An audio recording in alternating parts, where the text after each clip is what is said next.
আসসালামু আলাইকুম বিসমিল্লাহির রহমানির রহিম। বোতাম ঘর সেলাই অনেকে পারে, অনেকে হয়তো না পারে। যারা নতুন কাজ শিখছেন তাদের জন্য আজকে ভিডিওটা ভালো লাগবে অবশ্যই, আশা করছি। ভালো লাগলে অবশ্যই সাবস্ক্রাইব করে পাশে থাকবেন আর কমেন্ট করে জানাবেন যে আপনি কতটুকু বুঝতে পেরেছেন আর কতটা আপনারা বুঝতে চাচ্ছেন, বা আমার কাজের কোয়ালিটি আরও কতটা ডেভেলপ করতে হবে সেটা অবশ্যই আমাকে জানাবেন। এখন দেখুন আমি এই যে দুটো বোতাম লাগাবো এখানে, একটা ছোট বেবি।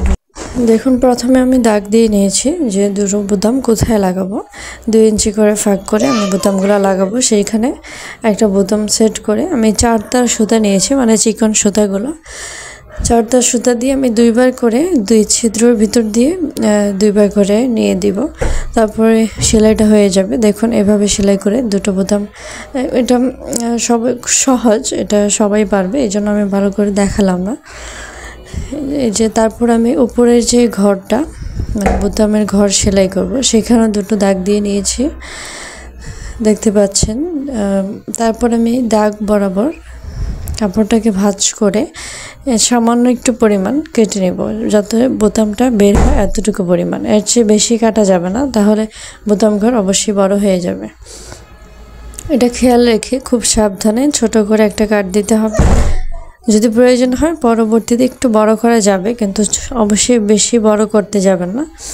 ছোট করে সেলাই করলে পরে ঘর করার পরে এমনিতে একটু বড় হয়ে যায়, এই জন্য এটা বুঝে শুনে কাটতে হবে। দেখুন আমি দুটো পাটি একইভাবে কেটে নিচ্ছি। দেখুন মাঝখান দিয়ে ভাঁজ করে সামান্য একটু কেটে নেব। দেখুন আমি কতটুকু কেটেছি, ঠিক এতটুকু করে কেটে নেবেন। ওই যে আমি বোতামগুলো ঢুকিয়ে দেখছি যে আসলে বোতামগুলো ঢুকছে কিনা বা লুজ ফিটিং কেমন হয়েছে, সেটা আমি একবার পরীক্ষা করে নিলাম। আমারগুলো একদম পারফেক্ট রয়েছে এবং সুন্দর হয়েছে, আর বড় ছোট কিছুই করা লাগবে না। এখন শুধু সেলাই করে নেব। দেখুন প্রথমে আমি নিচ থেকে একটা কোণা থেকে, এক সাইড থেকে, মানে বোতাম ঘরের তো একটা সোজা সাইড থাকে, মানে একটা কোণা থেকে শুরু করে সুতাটা টেনে নেব। তারপর চেইন স্টিচ, মানে চেইন সেলাই যেভাবে করি, এটা একটু ফাঁক করে বোতামের যে ফাঁকা জায়গাটা ওদিক থেকে সাইড থেকে উঠিয়ে নেব। এটা দেখলেই বুঝতে পারবেন, মানে মুখে বলার মতন কিছু নেই। ভালো করে মনোযোগ দিয়ে দেখলে তারপর হয়তো বোঝা যাবে। আমি প্রথম একটা স্টিচ করে নিয়েছি, এখন দ্বিতীয় আরেকটা করে নিচ্ছি। এভাবে করে আমি সবটাতে সেলাই করে নেব। বোতাম ঘর খুব সহজ সেলাই।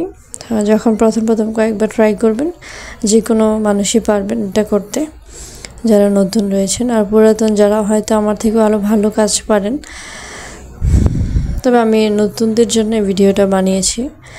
আশা করছি নতুনদের অনেক উপকার আসবে।